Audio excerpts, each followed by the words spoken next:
السلام علیکم پیارے ویورز، امید کرتی ہوں آپ سب لوگ خیریت سے ہوں گے۔ اگر آپ نے ابھی تک ہمارے یوٹیوب چینل کو سبسکرائب نہیں کیا تو اسے سبسکرائب کر کے بیل آئیکن کو لازمی پریس کریں تاکہ ہماری نئی آنے والی ویڈیو کا نوٹیفیکیشن آپ کو مل سکے۔ ناول لا بائی سونی مرزا، ایپیسوڈ 20۔ تم میرا کیس لڑو گی؟ کائنات حیرانگی سے اپنے سامنے بیٹھ پر بیٹھی امرحا سے پوچھ رہی تھی۔ ہاں، اور یہ وعدہ کرتی ہوں کہ جس انسان نے تمہاری عزت کو داغدار کیا ہے میں اسے پھانسی کے پھندے تک پہنچا کر ہی دم لوں گی، اس نے بڑے پرجوش انداز میں کہا تھا۔ کائنات مسکرائی اور علیشا اسی پر چائے کے تین کپ ٹرے میں رکھے ان کے سامنے لا کر رکھ گئی، ساتھ کچھ بسکٹس بھی تھے۔ ویسے مجھے بھی بہت اچھا لگ رہا ہے جان کر امرحا کہ تم کائنات کا کیس لڑو گی، علیشا بولی۔ ہاں، میں نے سوچا کہ اپنی وکالت پھر سے شروع کر دوں تاکہ اس جیسے مظلوموں کو انصاف دلا سکوں۔ میری خاطر اپنا فیصلہ چینج کرنے کے لیے تھینک یو سو مچ یار، کائنات نے اس کا ہاتھ تھامے خوشی سے کہا تو وہ ہنسی۔ اچھا مرحا، یہ بتاؤ کہ تمہارا اور زاویان بھائی کا ریلیشن شپ ٹھیک ہوا یا اب بھی ویسا ہی ہے؟ علیشا کے پوچھنے پر اور چند لمحے خاموشی ساتھ گئی۔ اس کے چہرے سے دیکھ کر صاف پتہ چل رہا ہے کہ اس نے ابھی بھی اپنا پاگل پن نہیں چھوڑا۔ کائنات نے اس کی چپ دیکھ کر سیدھا ٹونٹ کرتے ہوئے علیشا کے ہاتھ پر تالی بجائی۔ تم دونوں کو میرے جتنا مذاق اڑانا ہے نا اڑا لو، اس نے بے سرا منہ بنایا۔ ارے ہم تمہارا مذاق تو نہیں اڑا رہے، علیشا نے صفائی پیش کی۔ رہنے دو تم دونوں، یہاں آ کر ہی غلطی کر دی میں نے، سڑیل لہجے میں کہتی ہوئی وہ اپنی بے رخی ظاہر کرتی ہوئی پرس اٹھا کر چلی گئی۔ علیشا اور کائنات کے روکنے کے باوجود بھی وہ جا چکی تھی۔ مجھے تو سمجھ نہیں آتی کہ اسے ہو کیا گیا ہے، کل تک تو زاویان بھائی کو حاصل کرنے کے لیے مری جا رہی تھی اور اب جب وہ اس کے ہو چکے ہیں تو اس کے نخرے ہی ختم نہیں ہو رہے۔ علیشا نے منہ چڑھایا۔ کائنات نے تسلی سے اس کی بات سن کر کپ اٹھاتے ہوئے ہونٹوں سے لگایا تھا۔ دروازے پر مسلسل ہوتی دستک کو سن کر اپنے قدم تیزی سے بڑھاتے ہوئے راشی بیگم نے دروازہ کھولا تو سامنے امرحا کو پا کر ان کے دیدے پھٹے کے پھٹے رہ گئے۔ کیسی ہیں امی؟ اس نے معصومیت سے پوچھا تو اس کا ہاتھ پکڑ کر فوراً اندر کھینچ گئی۔ امی کی کچھ لگتی منحوس ماری کہاں گئی تھی؟ ہمارے چہرے پر کالب تھوپ کر کس کے ساتھ بھاگ گئی تھی؟ اور اگر دفع ہو ہی گئی تھی تو واپس کیا لینے آئی ہے؟ اس کے بالوں کو جکڑ کر وہ چلاتے ہوئے پیش آئی۔ ہائے امی چھوڑیں، مجھے درد ہو رہا ہے، اس نے اپنے بال چھڑانا چاہے مگر ان کی گرفت مضبوط تھی۔ امی کیا ہو گیا ہے؟ بیٹی ہوں آپ کی، اس بار وہ بھی چیخی۔ تجھ جیسی اولاد سے تو بہتر تھا کہ میں بے اولاد ہی رہتی۔ میرا دل کر رہا تھا کہ میں آپ سے ملنے کو، امی پلیز چھوڑیں مجھے۔ اس کے مزید چیخنے پر وہ اس کے بالوں کو چھوڑ کر پیچھے ہوئی۔ امی بہت یاد آتی ہے آپ کی، اس نے جھٹ ماں کو گلے سے لگایا تو اچانک اسے پیچھے دھکیلتے ہوئے وہ اپنی ممتا کے ہاتھوں مجبور ہو کر اس کی کمر سے ہلانے لگی۔ آنسو بے اختیار ہی ان کے چہرے پر لڑکنے لگے تھے۔ تبھی دائم سنگھ نے گھر کا دروازہ کھول کر اندر قدم رکھا۔ اچھا، تو میری پیٹھ پیچھے اس بغیرت کو سینے سے لگایا جا رہا ہے؟ اپنے باپ کی آواز سن کر وہ ایک دم پیچھے ہوئی۔ دائم سنگھ کے قدم اس کی طرف بڑھ رہے تھے اور راشی خود بخود ہی اپنی پشت سے ہاتھ بڑھاتی اسے اپنے پیچھے کرنے لگی۔ تبھی اس کی ماں کے ایک طرف ہو کر وہ اپنے سے بازو سے کھینچ کر اپنے سامنے لے آئے۔ ان کی آنکھوں میں اپنی بیٹی کے لیے نفرت صاف دیکھی جا سکتی تھی۔ امرحا کو لگا تھا کہ اب اس کا قتل ہو جائے گا۔ خوف کی ایک لہر اس کے پورے وجود میں دوڑ گئی۔ بے غیرت لڑکی، تجھے شرم نہیں آئی اپنی شادی والے دن بھاگتے ہوئے؟ دل ملا کر کہتے ہوئے جیسے ہی دائم سنگھ نے اپنا ہاتھ اسے مارنے کے لیے بلند کیا تو امرحا سہم کر ایک طرف جھکی مگر تھپڑ نہ پڑنے پر اس نے اپنا چہرہ اٹھا کر دیکھا۔ زاویان پورے قد سے دائم سنگھ کا ہاتھ پکڑے کھڑا تھا۔ اس کی ہمت کو دیکھ کر وہ اپنی آنکھیں پوری طرح کھول گئی۔ کیا کر رہے ہیں انکل؟ کیوں اس عمر میں اپنے ہاتھ پاؤں تڑوانا چاہتے ہیں؟ میری بیوی ہے یہ، اور اگر اسے خراش بھی آئی تو اچھا نہیں ہوگا، زاویان نے تنے ہوئے لہجے میں کہہ کر اس کا ہاتھ جھٹک کر چھوڑا۔ بیوی کا لفظ سنتے ہی دائم سنگھ کی آنکھیں غصے کی شدت سے باہر آنے کو ہو گئیں۔ تمہاری ہمت کیسے ہوئی میری بیٹی سے شادی کرنے کی؟ یا وہ اس کا گریبان پکڑ کر گرجے۔ میری ہمت کی تو بات ہی مت کریں انکل، ہمت تو مجھ میں اتنی ہے کہ ساری دنیا کے سامنے آپ کی بیٹی کے لب چوم سکتا ہوں۔ شادی کرنا کون سی بڑی بات ہے؟ اس کے یوں مقابل ہو کر آنکھوں میں آنکھیں گاڑے دیکھ کر امرحا پوری طرح شاک تھی۔ وہ ان کے ہاتھوں کو ایک جھٹکے میں خود سے الگ کرتے ہوئے بولا تھا۔ دائم سنگھ کا غضب سے حد سے سوا ہونے لگا۔ پھر وہ اپنا ہاتھ مٹھی کی صورت میں بنائے ان کے چہرے پر گاڑنے ہی والے تھے کہ وہ اپنی ہتھیلی آگے کر کے وہیں رک گیا۔ ویری لاسٹ ٹائم کہہ رہا ہوں انکل، دوبارہ ایسی گستاخی کی تو میں بھول جاؤں گا کہ آپ میرے سو کالڈ سسر ہیں۔ بے خوف لہجہ، بھاری آواز اور لفظوں کا ٹھہراؤ، وہ اپنے ہر انداز سے پور تباہی لگ رہا تھا۔ دائم سنگھ برداشت کا گھونٹ اپنے حلق میں اتار گئے۔ تبھی آہل وہاں نمودار ہوا۔ زاویان کو اپنے اپنے تایا کے مقابل کھڑے دیکھ کر وہ دور سے ہی بھاگتا ہوا آیا اور اپنے پنچ اس کے چہرے پر رسید کرنے کے لیے تیار تھا، جب وہ اچانک پیچھے ہوا اور اس کی مٹھی آگے نکل گئی۔ تم کون ہو؟ اس کے بازو پر ہاتھ ڈال کر ایک طرف جھٹکتے ہوئے وہ اس سے مخاطب تھا۔ امرہا کا منگیتر اور ہاں، سابقہ منگیتر بولو تو اچھا رہے گا۔ زاویہ نے اس کی بات کاٹ کر اپنی سنا گیا۔ آہل کا انگ انگ بھڑک اٹھا تھا۔ تمہیں تو میں چھوڑوں گا نہیں۔ اب اچانک جھنجھلاتے ہوئے وہ اس کا گریبان پکڑنے کے لیے بڑھا، مگر زاویہ خود اس سے پہلے ہی اس کے منہ پر پنچ مار کر اپنی کارروائی کر چکا تھا۔ مکہ رسید ہونے کی وجہ سے وہ لڑکھڑا کر سنبھلا۔ امرہا اور راشی کا منہ خوف کے مارے کھلا تھا۔ اس کے دوبارہ روبرو کھڑے ہونے سے پہلے ہی وہ امرہا کا ہاتھ تھام کر اسے باہر لے جاتا دکھائی دیا۔ دائم سنگھ سمیت آہل کے بھی تن بدن میں آگ لگ گئی تھی۔ زاویان گاڑی ڈرائیو کر رہا تھا اور امرہا اس کے ساتھ فرنٹ سیٹ پر بیٹھی مسلسل وقفے وقفے سے اسے تکتی رہی، مگر آج وہ نہ تو کوئی بات کر رہا تھا اور نہ ہی اس کی جانب دیکھ رہا تھا، لیکن وہ اس کا دیکھنا محسوس کر سکتا تھا۔ رات کے 10:07 پر ان کی گاڑی گھر کے گیراج میں آ کر رکی۔ دروازہ کھول کر وہ تیزی سے اندر جاتا دکھائی دیا۔ امرہا چند لمحوں تک وہیں گاڑی میں بیٹھی اسے جاتا دیکھتی رہی، پھر وہ بھی نیچے اتری اور جب گھر میں قدم رکھا تو آدھی لائٹس آف تھیں۔ وہ سمجھ چکی تھی کہ گھر کے سبھی افراد سو چکے ہیں۔ پھر وہ سیدھا اپنے کمرے کی جانب بڑھی، جہاں زاویان پہلے سے پہنچ کر اپنی جیکٹ اتارتا ہوا اسے اچھال کر صوفے پر پھینک چکا تھا۔ اس نے خاموشی سے دروازہ بند کیا اور وہ اسی پل بنا اس کی طرف دیکھے باتھ روم میں چلا گیا۔ امرہا سمجھ نہیں پا رہی تھی کہ اس کی ناراضگی کیوں ہے۔ پھر وہ چپ چاپ صوفے پر بیٹھ کر اپنے چہرے کے نیچے ہاتھ رکھے اس کے باہر آنے کا انتظار کرنے لگی۔ کچھ دیر گزری اور زاویان سفید شلوار قمیض پہنے اپنے آستین فولڈ کرتا ہوا باہر نکلا۔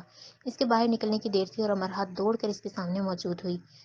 اس کے یوں پھرتی سے بھاگ کر روبرو آنے پر وہ ٹھٹک سا گیا۔ ناراض ہے مجھ سے؟ اس نے بے چینی سے پوچھا تو وہ نگاہیں اٹھا گیا۔ تمہیں کیا فرق پڑتا ہے؟ زاویہ نے طنز کیا تو وہ معصومیت سے اپنا نچلا ہونٹ لٹکا گئی، پھر وہ اس کی ایک طرف سے نکل کر بیڈ پر جا بیٹھا۔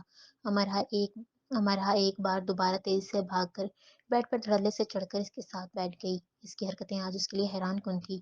وہ تیوری چڑھائے اپنے قریب بیٹھی امرہا کو تاڑنے لگا۔ بتائیں نا، ناراض ہیں؟ اپنے چہرے کے نیچے کوہنی رکھ کر اس نے ایک بار پھر نرمی سے پوچھا تو وہ بنا کوئی تاثر دیے قریب ٹیبل پر پڑا اپنا موبائل اٹھا کر اس میں مشغول ہو گیا۔ آئندہ اپنے پیرنٹس کے گھر مت جانا، ورنہ اگر انہوں نے تمہیں کچھ کہا تو میں لحاظ نہیں کروں گا، اس نے تنبیہ کیا۔ وہ کیا کہہ رہے تھے آپ؟ مجھے زور سے گلے لگانے کا من کرتا ہے۔ عجیب جواب دیے۔ اس کے مزید پوچھنے پر وہ اپنا چہرہ اس کی طرف گھما گیا۔ ہاں کہا تھا، مگر تمہیں کیا فرق پڑتا ہے؟ اس کا لہجہ سنجیدگی سے بھرپور تھا۔ آپ بار بار یہ فرق پڑنے والی بات میرے سامنے کیوں ریپیٹ کر رہے ہیں؟ وہ ایک دم سیدھی ہوئی۔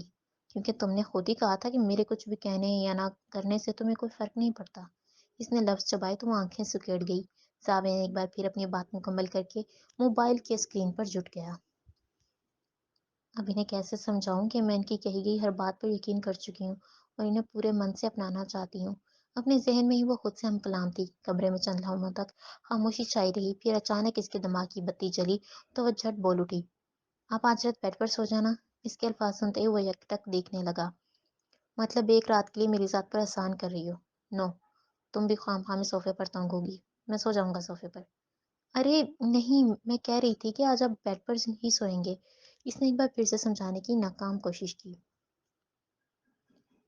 میں نے کہا کہ میں صوفے پر سو جاؤں گا، اس نے لفظوں پر زور دیا۔ اب انہیں کیسے سمجھاؤں کہ ہم دونوں کے بیڈ پر سونے کی بات کر رہی ہوں؟ اف، دماغ میں خود سے کہہ کر اس نے اپنا سر پیٹا۔ زاویان، میں کہہ رہی ہوں کہ اگر آج رات آپ اور میں، مطلب ہم دونوں، دیکھو اگر تم یہ کہنا چاہ رہی کہ ہم دونوں اپنی اپنی جگہ چینج کر لیتے ہیں تو ایسا نہیں ہوگا، میں پہلے بھی بتا چکا ہوں۔ اس کے جواب پر اس نے غصے سے اپنی مٹھیاں بھینچیں۔ اف خدایا، انہیں سمجھ کیوں نہیں آ رہی؟ اب کیسے کہوں؟ اپنا چہرہ ایک طرف کر کے وہ منہ کے عجیب و غریب نقشہ بنا کر اسے مروڑتی رہی۔ زاویہ نے اس کا بڑبڑانا دیکھا تو بھویں سکیڑ گیا۔ پھر اچانک اس کے ذہن میں کوئی نیا خیال آیا تھا، جسے سوچتے ہی اس کے چہرے پر خوشش آئی اور وہ پھر تیزی سے اٹھ کر چینجنگ روم میں کہیں غائب ہو گئی۔ اس کے یوں اچانک جانے پر وہ تھوڑا عجیب تعجب کا شکار ہونے کے بعد واپس فون میں لگ گیا۔ ادھر چینجنگ روم میں امرہا نے سیاہ نائٹی پہن تو لی تھی، مگر دروازہ کھولنے کے بعد باہر جانے سے پہلے جیسے ہی خود کو شیشے میں دیکھا تو پورا منہ کھول لیا۔ ہائے میں مر گئی، یہ بےہودہ اور چھوٹا سا لباس پہن کے میں زاویان کے سامنے کیسے جاؤں گی؟ ہائے، میں تو شرم سے یہیں ڈوب مروں گی۔ نہیں نہیں، یہ مجھ سے نہیں ہوگا، اتار دیتی ہوں اسے۔ اپنے آپ سے ہی باتیں کرتی ہوئی جیسے ہی واپس گھومی تو چینجنگ روم کے دروازے پر زاویان کو کھڑے پایا۔ وہ دیوانہ وار سر سے لے کر پاؤں تک اسے تکتا دکھائی دیا۔ امرا دیدے پھاڑ کر اسے اپنے سامنے دیکھتی ہوئی شرم سے پانی پانی ہو کر فوراً ہینگر میں لٹکے کپڑوں کے پیچھے جا کر چھپ گئی۔ اپنے سامنے لٹکے ہوئے کپڑوں سے پھر وہ اپنے آدھے برہنہ بدن کو چھپانے لگی۔ زامیان مسکراتا ہوا اس کی طرف بڑھا تو اسے اپنی طرف آتا دیکھ کر وہ چیخ اٹھی تھی۔ نہیں نہیں زامیان، پلیز ادھر مت آئیے گا، بلکہ آپ چینجنگ روم میں کرنے ہی کیا آئے ہیں؟ دیکھیں پلیز، میں بتا رہی ہوں کہ ادھر مت آئیے گا۔ کپڑوں کے پیچھے چھپتی چھپاتی وہ تیز تیز بول رہی تھی، مگر وہ تو سب کچھ سنا انسنا کرتا ہوا بالکل سامنے آ کھڑا ہوا۔ اس نے چند کپڑے ہٹائے تو امرا اپنا منہ چھپاتی نظر آئی۔ نہیں پلیز زامیان، آپ کی منت کرتی ہوں کہ چلے جائیں یہاں سے، پلیز پلیز۔ اپنی آنکھیں میچے وہ منمنائی۔ اب اگر نائٹی پہن ہی لی ہے تو مجھے دکھاؤ تو صحیح کیسی لگتی ہو۔ اس نے نرمی سے کہتے ہوئے مسکرا کر اس کا ہاتھ پکڑا تو وہ پھر سے چلائی۔ زامیان پلیز چھوڑ دے میرا ہاتھ، مجھے شرم آتی ہے، شرم آتی ہے۔ اس کے لفظ اٹک رہے تھے اور وہ اپنا ہاتھ واپس کھینچتی دکھائی دی۔ زامیان کے چہرے پر چھائی مسکراہٹ اس بات کا ثبوت تھی کہ وہ اس کی حرکتوں سے حظ اٹھا رہا ہے۔ اسی پر اس نے مرحا کا ہاتھ زور سے اپنی طرف کھینچا تو اس کا پورا وجود لٹکے ہوئے کپڑوں کو چیرتا ہوا ساتھ ہی گھسیٹتا چلا آیا۔ زامیان خدا کا واسطہ ہے مجھے مت دیکھنا، میں مر جاؤں گی۔ اس وقت وہ انتہائی مظلوم اور بے بس بچے کی طرح منتیں کرتی نظر آئی۔ زامیان اسے نائٹی میں ملبوس اپنے سامنے دیکھ کر مزید شدت سے مسکراتا دکھائی دیا۔ نہیں مرو گی، بلکہ میں تمہیں مرنے ہی نہیں دوں گا۔ اب ذرا اپنی خوبصورت آنکھوں کو اٹھا کر مجھے دیکھو گی؟ وہ جو اس کے سامنے شرمسار ہوتی ہوئی اپنا چہرہ چھپائی کھڑی تھی، اب اس کے کہنے پر اس نے بنا دیکھے ہی نفی میں گردن ہلائی۔ زامیان کا کہکہا پوری شان سے گونجا تھا۔ ویسے مجھے نہیں پتا تھا کہ تم میری سوچ سے بھی زیادہ خوبصورت ہو۔ اس ڈریس میں تو تم کسی کو بھی قتل کر سکتی ہو۔ میں تو پھر پہلے سے ہی تمہارا دیوانہ ہوں۔ وہ انتہائی محبت بھرے لہجے میں بولا تو مرحا نے بمشکل اپنے چہرے کو ہتھیلیوں کی قید سے آزاد کر کے اسے دیکھا۔ وہ اس کے دونوں ہاتھ تھامے کھڑا تھا، مگر جیسے اس کا چہرہ آنسوؤں کی لپیٹ میں دیکھا تو اس کی مسکراہٹ فوراً کہیں غائب ہو گئی۔ تم رو کیوں رہی ہو مرحا؟ اس نے بے حال ہو کر پوچھا۔ پلیز مجھے جانے دیں، پلیز مجھے مت دیکھیں، میں نہیں کر سکتی یہ سب برداشت، مجھے جانے دیں پلیز۔ وہ روتے ہوئے سہم کر گویا ہوئی تو زامیان کا دل چیخ پڑا تھا۔ اس نے ایسا تو کبھی نہیں سوچا تھا کہ وہ اس کی قربت سے اتنا ڈرے گی۔ پھر بنا کچھ بولے وہ اس کا ہاتھ چھوڑ کر جیسے ہی چینجنگ روم سے باہر نکلا تو امرا نے بھاگ کر دروازہ لگایا اور اپنی پشت سے اس سے ٹکا کر گہرا سانس لیا۔ کچھ دیر اس نے خود کو نارمل کرنے میں لگائی اور پھر آئینے کے سامنے کھڑے ہو کر اس نے اپنے اشک صاف کیے۔ کیسی ہو میری جان؟ سعید پہاڑ پر ایک جانب کھڑا فون پر علیشا سے مخاطب تھا، جو اس وقت بالکنی میں کھڑی آسمان کو تک رہی تھی۔ میں ٹھیک ہوں، آپ کیسے ہیں؟ اس نے مسکرا کر جواب دیا۔ بس دن پورے کر رہا ہوں کہ کب چھٹی ملے اور میں تمہارے پاس واپس آ جاؤں۔ اس کے بولنے پر وہ مزید شدت سے مسکرائی۔ میں بھی، پتہ ہے اس بار میں آؤں گا نا تو تمہیں اپنے ساتھ ہی لے کر جاؤں گا، اور مجھے آپ کے واپس آنے کا بے صبری سے انتظار ہے۔ اور بتاؤ، گھر میں کیا کرتی ہو سارا دن؟ کائنات کے آنے سے مجھے کافی اچھا لگا ہے۔ اب یا تو گھر کے کام کرتی ہوں یا پھر اس کے ساتھ باتوں میں لگ جاتی ہوں۔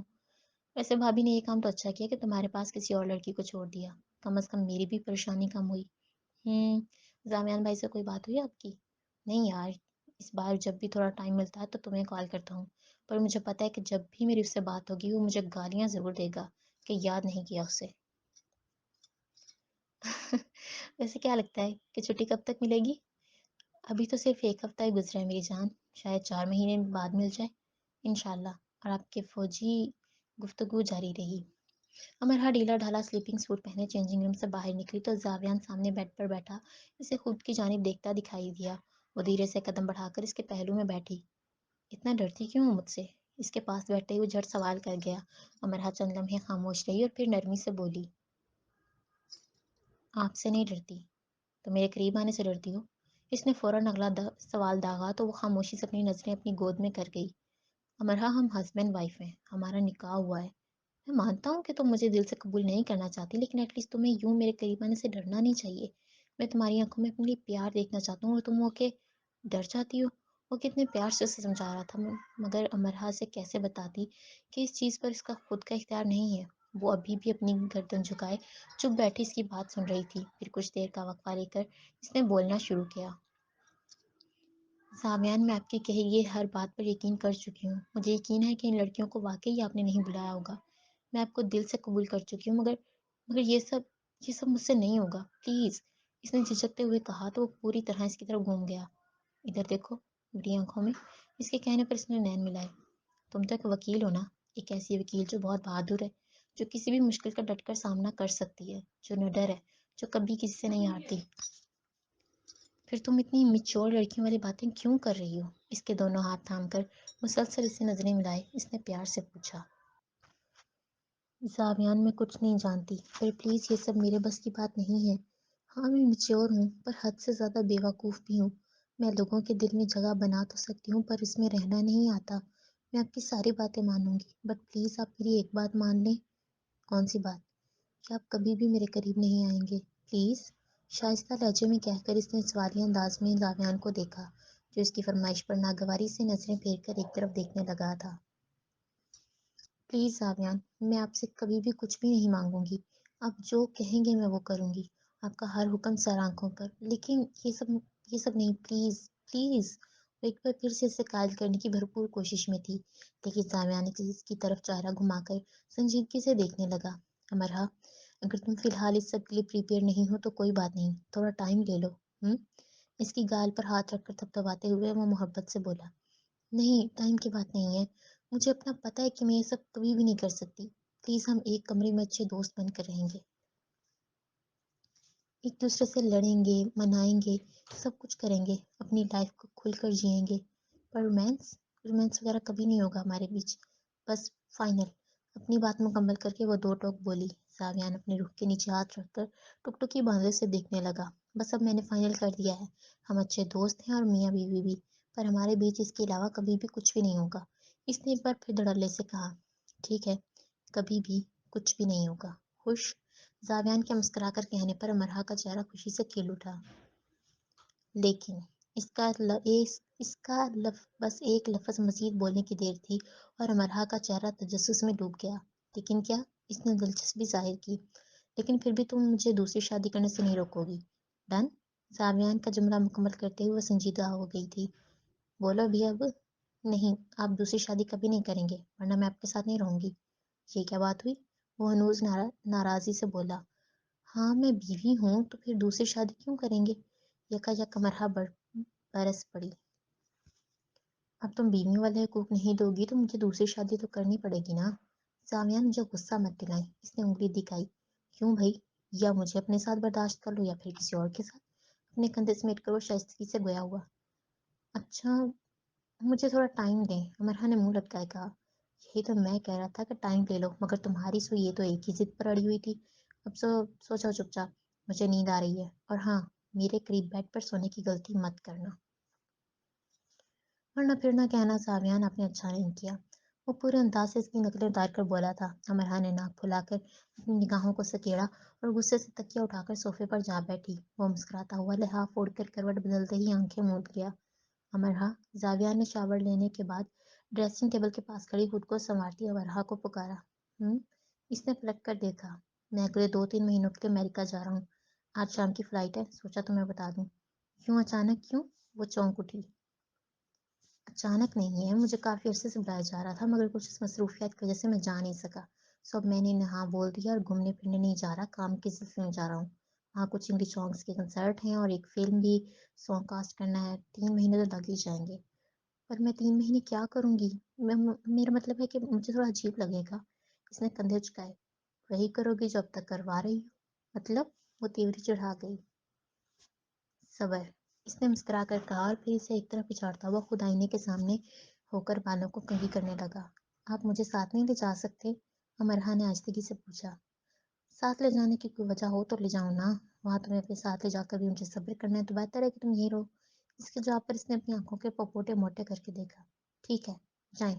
خفگی ظاہر کرتی ہوئی وہ اپنا دوپٹہ اٹھا کر گلے میں ڈالتے ہوئے کمرے سے باہر نکلی تو اس کے غصے ہونے پر وہ ہلکے سے تبسم سے جا گیا۔ السلام علیکم۔ علیشا نے مدرسے میں آ کر ایک طرف قرآن کے اسباق پڑھاتی حال سے علیشا سے کہا۔ وعلیکم السلام۔ لڑکیوں کو آگے پڑھنے کا اشارہ کر کے اس کا ہاتھ پکڑ کر ایک طرف آ گئی۔ کیسی ہیں؟ شکر ہے اس رب کا، میں قرآن حفظ کرنا چاہتی ہوں باجی۔ ماشاء اللہ، ضرور، کیوں نہیں؟ یہ جن بچیوں کو میں پڑھا رہی ہوں انہوں نے بھی ابھی پچھلے ہفتے سے ہی جوائن کیا ہے، تم چاہو تو آسانی سے ان کے ساتھ مل سکتی ہو۔ مجھے بچپن سے ہی قرآن حفظ کرنے کا بہت شوق تھا، مگر گھر میں پریشانیاں ہی اتنی رہیں کہ مجھے کبھی موقع ہی نہیں مل سکا۔ کوئی بات نہیں، بس تم خدا کا شکر ادا کرو کہ اس نے تمہاری طرف کو مدھم نہیں ہونے دیا۔ جی، وہ مسکرائی۔ لیکن اگر تم مدرسے کی شاگردہ بننا چاہتی ہو تو سب سے پہلے حجاب کرو، عورت کے بعد نظر نہیں آنی چاہیے۔ ہاں، میں پہلے ایک بڑی چادر سے نقاب کرتی تھی، لیکن جب سے شادی ہوئی ہے تب سے چھوڑ دیا۔ مجھے افسوس ہے اپنی حرکت پر، مگر اب میں حجاب کیا کروں گی انشاءاللہ۔ ہاں، لیکن حجاب صرف گھر سے نکلتے وقت نہیں کرنا، بلکہ اگر تمہارے گھر میں کوئی بھی غیر محرم آئے تو حجاب ہی کرو۔ پر باجی، میں نے تو پردے کا بڑا سخت بیان سنا ہے کہ عورت کی انگلیوں کے ناخن بھی نظر نہیں آنے چاہیے۔ ہم نے قرآن کے مطابق عمل کرنا ہے علیشا۔ قرآن میں عورت کے پردے کا ذکر کچھ اس طرح ہے کہ اے پیغمبر، اپنی بیویوں اور بیٹیوں اور مسلمانوں کی عورتوں سے کہہ دو کہ باہر نکلا کریں تو اپنے منہوں پر چادر لٹکا کر گھونگھٹ نکال لیا کریں۔ یہ امر ان کے لیے موجب شناخت و امتیاز ہوگا تو کوئی ان کو ایسا نہ دے گا، اور خدا بخشنے والا مہربان ہے۔ سورہ الاحزاب آیت نمبر 59۔ علیشا بڑے غور سے انہیں سن رہی تھی۔ اور تمہیں پتہ ہے کہ آیت میں جلابی بھی ہننا کا لفظ استعمال کیا گیا ہے، جس سے مراد ایسی چادر ہے جو سر سے لے کر پاؤں تک انسان کو ڈھک دے۔ سطر چھپانا لازم ہے، باقی اگر تم اپنی مرضی سے چہرے اور ہاتھوں تک کو ڈھانپنا چاہتی ہو تو تمہارا کام حجابی عورتوں سے بھی زیادہ ہوگا۔ یہاں میرا کہنے کا مقصد یہ ہے کہ اگر زیادہ نہ ہو سکے تو جو واجب ہے اس پر عمل کر لو تاکہ عذاب سے بچ سکو۔ جی، آئندہ انشاءاللہ ایسا ہی ہوگا۔ ہاں، کل سے تم کلاس جوائن کر لو۔ جی ضرور۔ امرہ خاموشی سے بیڈ پر ٹانگیں پھیلائے بیٹھی سامیان کو اپنا سامان پیک کرتے دیکھتی رہی۔ پھر جب اس نے اپنا سارا سامان پیک کر کے بیگ کی زپ بند کرتے ہوئے اسے بیڈ سے نیچے اتارا تو وہ اپنے پاؤں فرش پر ٹکا کر اس کے سامنے ہو گئی۔ جا رہے ہیں؟ وہ سفید شرٹ کے ساتھ بلیو جینز اور بلیو جیکٹ پہنی اپنے پینٹ کی جیبوں میں ہاتھ ڈالے کر نرمی سے بولا، جانا ضروری ہے کیا؟ تم نے خود ہی تو کہا تھا تمہیں میری کسی چیز سے فرق نہیں پڑتا۔ پر میں نے کل رات بتا دیا تھا کہ میں آپ کو معاف کر چکی ہوں اور اب فرق پڑتا ہے۔ زیادہ نہیں پڑتا ہوگا، گزارا ہو جائے گا۔ وہ ہنوز لاپرواہی سے پیش آیا۔ امرہ کچھ دیر چپ کھڑی رہی۔ جانے سے پہلے گلے نہیں لگاؤ گی؟ اس کے محبت سے پوچھنے پر اس نے یکدم چونکتے ہوئے دیکھا۔ لگا دوں تو رک جائیں گے، لگاؤ گی یا نہیں؟ پہلے میرے سوال کا جواب دیں۔ میری فلائٹ نکل جائے گی، لگا رہی ہو؟ اپنے ہاتھ میں پہنی گھڑی پر ٹائم دیکھ کر اس نے تیزی سے کہا، زاویان جلدی بولو ورنہ میں ایسے ہی چلا جاؤں گا۔ وہ اسے ٹوک گیا تھا۔ جب مزید چند ثانیوں تک امرہ خاموش کھڑی رہی تو اس نے اپنے بیگ کا ہینڈل پکڑا اور اسے گھسیٹ کر دروازے کی طرف مڑا۔ اسے جاتا دیکھ کر اچانک اس کا دل چیخنے لگا تھا۔ اس نے روکنے کے لیے ہاتھ بڑھایا مگر زبان سے لفظ ادا نہ ہو سکے۔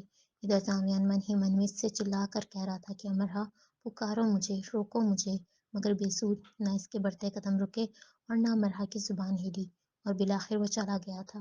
اس کے جاتے ہی وہ آنکھوں سے آنسو بہا گئی۔ میں نے کچھ نہیں کیا جج صاحب، یہ الزام ہے مجھ پر، کٹہرے میں کھڑا شہریار دور بیٹھے جج سے کہہ رہا تھا۔ تبھی امرہ اس کے کٹہرے پر ہاتھ مار کر چیخی، اگر تم سچ کہہ رہے ہو تو یہ ڈی این اے کی رپورٹ غلط ہے۔ تم جیسے گھٹیا لوگ پہلے معصوم لڑکیوں کو اپنے جال میں پھنساتے ہیں اور پھر ان کا ریپ کر کے انہیں جان سے مار کے کسی کوڑے دان میں پھینک دیتے ہیں، اور اتنا غلیظ کام کرنے کے باوجود بھی ڈنکے کی چوٹ پر کہتے ہیں کہ ہم نے کچھ غلط نہیں کیا۔ یور آنر، اس ڈی این اے کی رپورٹ کے مطابق اس گھٹیا شخص نے 10 جنوری بروز ہفتہ شام کے 7:10 پر میری موکل کائنات کو نکاح کا لالچ دے کر اپنے کمرے میں بلایا اور اس کی عزت کو داغدار کیا۔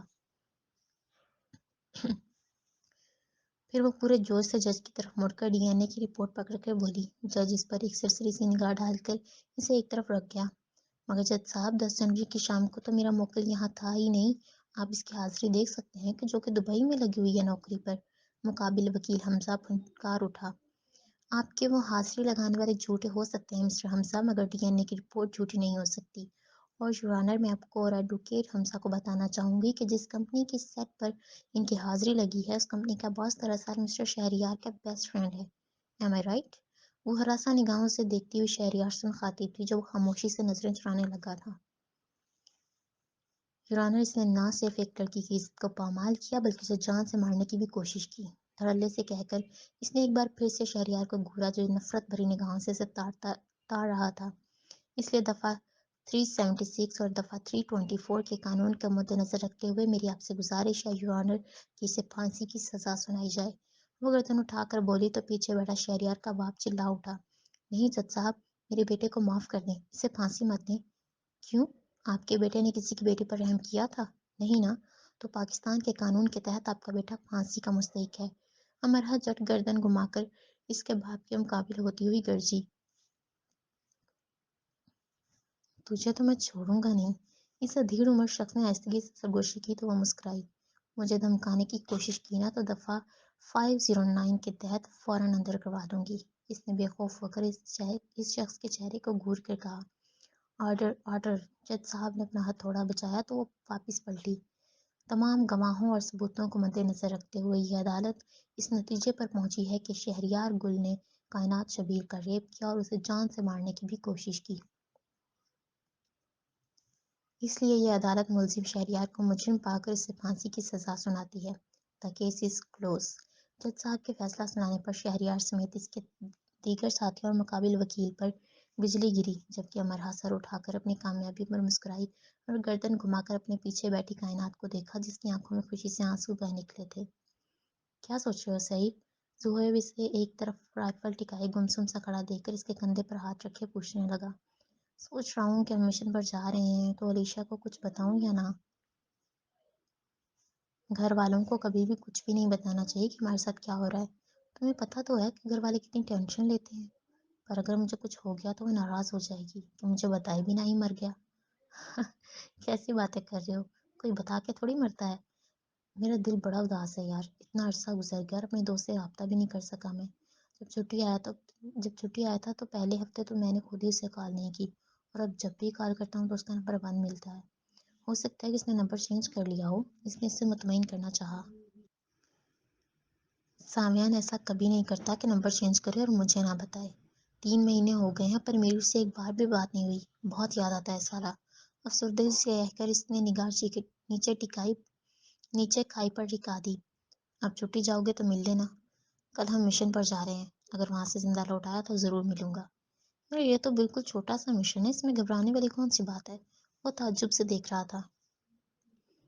میں اس لیے اکثر گھبرا جاتا ہوں کیونکہ یہاں پر میرا دوست میرے ساتھ نہیں ہوتا، اور جہاں وہ ساتھ ہوں وہاں میں کسی سے بھی نہیں ڈرتا۔ وہ صرف میرا جگری یار نہیں بلکہ میری طاقت بھی ہے۔ اگر تیری جگہ اس وقت وہ میرے ساتھ کھڑا ہوتا تو مشن کو پورا کرنے کی بھی چس آ جاتی۔ اف، تم اور تمہارا دوست، بھائی ہماری تو کوئی حیثیت ہی نہیں۔ ہمیشہ کی طرح زہیب اس بار بھی چڑ اٹھا تھا۔ بات حیثیت کی نہیں ہے یار، بات چاہت کی ہے، بھروسے کی ہے، اور اس سے زیادہ نہ میں کسی دوست کو چاہ سکتا ہوں اور نہ ہی بھروسہ کر سکتا ہوں۔ He is everything for me۔ اچھا بھائی، تم یہاں کھڑے ہو کر سکون سے اپنے دوست کو یاد کرو اور میں ذرا سپاہیوں کو دیکھتا ہوں کہ کل کی تیاری کہاں تک پہنچی۔ بے رخی سے کہتا ہوا وہ واپس چلا گیا۔ سعید اس کی کرسی سے چپکانے والی حرکت کو یاد کر کے بے اختیار ہنس دیا تھا۔ ڈیئر ویورز، ہم بہت جلد انشاءاللہ نئی ایپیسوڈ کے ساتھ ملیں گے۔ تب تک اگر آپ کو ہماری ویڈیو پسند آتی ہے تو اس کو لائک کریں اور چینل کو سبسکرائب کرنا مت بھولیے۔ تھینک یو سو مچ۔ اللہ حافظ۔